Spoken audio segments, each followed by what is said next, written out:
हरि ओम तत्सत।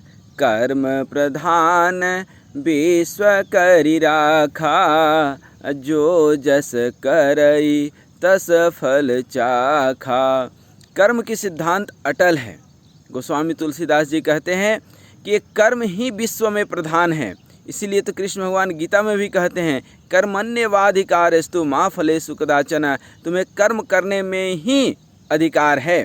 इसको अन्य शास्त्रों में भी जरा सा देखें तो अश्वमेघ भोक्तव्यम कृतम कर्म शुभाशुभम, अर्थात किए गए शुभ और अशुभ कर्मों का फल तो इंसान को भोगना ही पड़ता है। श्री रामचरितमानस में ही वशिष्ठ जी भरत से कहते हैं कि सुनहु भरत भावी प्रबल, बिल की कहूँ मुनिनाथ, हानि लाभ जीवन मरण, यस अपजस विधि हाथ।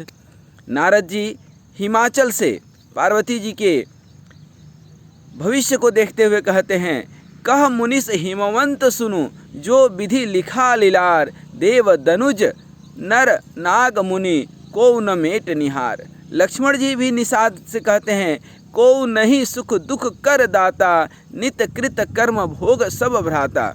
अर्थात इस संसार में कोई व्यक्ति ऐसा नहीं पैदा हुआ जो किसी को सुख अथवा दुख दे सके।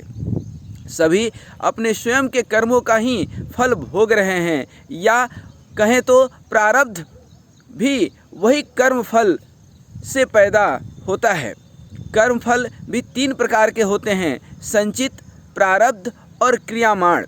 आपको जो जन्मों जन्मों के कर्म फलों का भोग मिलता है वह संचित कर्म है। उस खाते में से इस शरीर की यात्रा के निमित्त आप जो कर्म फल ले आए हैं वही तो प्रारब्ध है, वही तो भाग्य है। अन्यथा कोई बहुत ही दरिद्र और गरीब घर में जन्म लेता है, कोई अमीर घर में जन्म लेता है, यह संचित कर्म ही है। कोई बहुत अथक प्रयास करके भी अपनी रोजी रोटी नहीं चला पा रहा है और कोई थोड़े से प्रयास से लाखों करोड़ों कमा रहा है। ये क्या है? ये प्रारब्ध ही है। इसी को हम लोग भाग्य कहते हैं। नियम यह है कि प्रत्येक कार्य में उसका कारण एक व्याप्त है, भाव है उसके अंदर, क्योंकि शरीर प्रारब्ध का ही फल है, प्रारब्ध से ही मिला है। तो शरीर कार्य है, प्रारब्ध कारण है। इसलिए यह निर्विवाद सत्य है कि जब तक शरीर है तब तक प्रारब्ध रहेगा। जब तक देह अभ्यास बना है तब तक अज्ञान है। जब तक स्वरूप का ज्ञान नहीं हुआ है तब तक प्रारब्ध साथ नहीं छोड़ेगा। तुलसीदास जी ने भी यह लिखा है कि जो तप करे कुमारी तुम्हारी, भाइयों मेटी सकहि त्रिपुरारी। अर्थात त्रिपुरारी, 3 पुरों को जीतने वाले।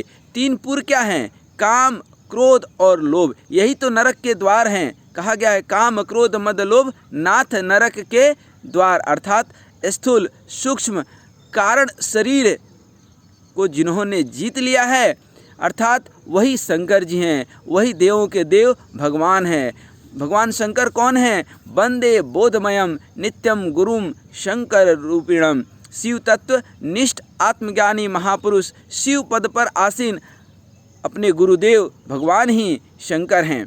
देखिए, प्रारब्ध सुख दुख नहीं देता, यह तो परिस्थिति का ही निर्माण करता है। सुख दुख तो आप बना लेते हैं।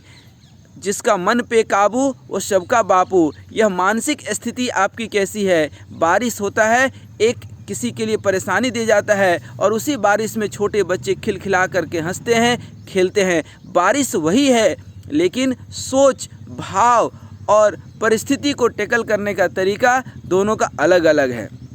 अर्थात आपका प्रारब्ध जब फल देने को खड़ा होगा तब फल के अनुसार परिस्थिति तो बनेगी, पर यदि किसी प्रकार से आप अपने मन में भगवान को बसा लें, अपने मन में हृदय में सबके ममता ताग बटोरी, अर्थात अपने जीवन में अपने हृदय में सारे संसार के माया मोह ममता को त्याग करके भगवान का स्मरण कर लें, तो यह जो आपकी नकारात्मक भाव है, हर परिस्थिति में आप प्रसन्न रहने के लायक हो सकते हैं। बस यदि आप भगवान को प्रसन्न करने की विधि जान लें, भगवान के चरणों में मन लगाने की विधि जान लें, श्रद्धा पूर्वक उस विधि पर चलने लगे, तो आपको प्रारब्ध के सिर पर पैर रखकर खड़े हो जाने से कोई नहीं रोक पाएगा।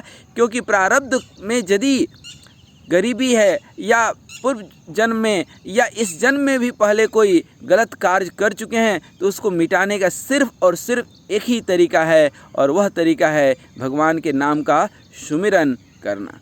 क्योंकि राम नाम सुमिरन करने से, भगवान के सुमिरन करने से, भजन करने से प्रारब्ध के जो भी भव रोग होते हैं, जो भी मनोरोग होते हैं, जो भी हमारे प्रारब्ध में निगेटिविटी है, नकारात्मकता है, वह सब खत्म हो जाती है और हमें एक सुगम, सरल और सहज सन्मार्ग देखने को मिलता है।